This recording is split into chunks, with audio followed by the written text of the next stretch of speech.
Well, returning to our top story, Lebanon's Prime Minister Saad Hariri has resigned, saying his life is in danger. But for more, Halim Shebaya joins us. He's a Middle East researcher and political analyst. Thank you very much for joining us here on TRT World. So Hariri's resignation comes after several visits he made to Saudi Arabia. What might their influence be in this decision?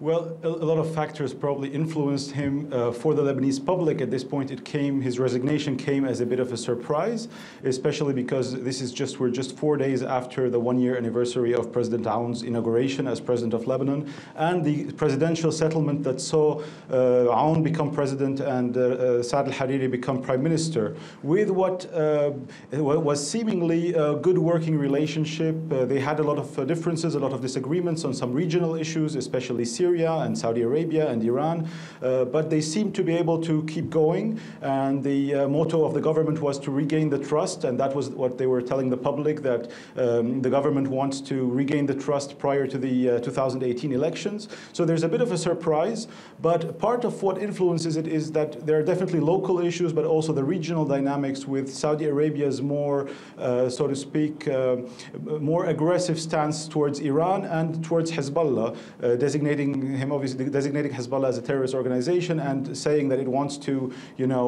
try to deal with both Iran's influence in the region and Hezbollah's role in Lebanon and Syria.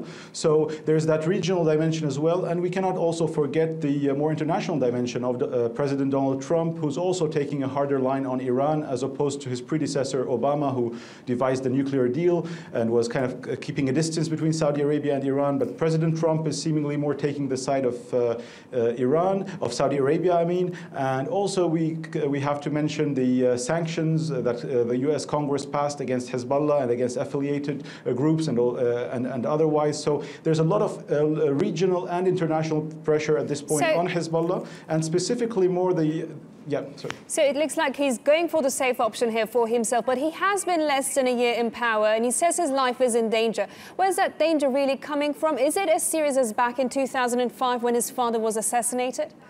But just very briefly there. Yeah, this is what he mentioned, that the situation and the environment in Lebanon is similar to 2005 and that his life is in danger. We just got also a report from one of the security organizations in Lebanon saying that they were able to stop an assassination attempt on Saad Hariri, on Prime Minister Saad Hariri, just today or yesterday. So to be honest, we don't know, but we hope, and as Lebanese citizens, I think we definitely hope that this is not the case and we won't get a series of assassinations similar to what we saw between 2005 and 2008. Well, thank you very much for that insight there, Halim Shebaya.